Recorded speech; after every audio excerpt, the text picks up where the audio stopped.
আসসালামু আলাইকুম। আজ 8ই জুলাই 2025 দুপুরের আবহাওয়ার আপডেট নিয়ে হাজির হয়েছি আপনার সঙ্গে। ঢাকা শহরের আকাশ মেঘলা, বৃষ্টি ঝরছে মাঝে মধ্যে। তাপমাত্রা 27 থেকে 28 ডিগ্রি সেলসিয়াস। বাতাসে আর্দ্রতার পরিমাণ বেশ বেশি, যা গরম অনুভূতিকে বাড়িয়ে দিচ্ছে।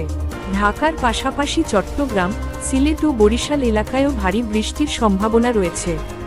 উপকূলীয় এলাকায় সতর্ক থাকুন, সামান্য জোয়ার বাড়তে পারে। পশ্চিমবঙ্গের কলকাতা শহরেও মেঘলা আকাশ। তাপমাত্রা 26 থেকে 28 ডিগ্রি সেলসিয়াস। দুপুর থেকে বিকেল পর্যন্ত মাঝারি থেকে ভারী বৃষ্টির সম্ভাবনা রয়েছে, বিশেষ করে দক্ষিণ 24 পরগনা, হাওড়া ও হুগলিতে। পাহাড়ি এলাকায় ভূমিধসের সম্ভাবনা থাকায় সবাই সতর্ক থাকুন।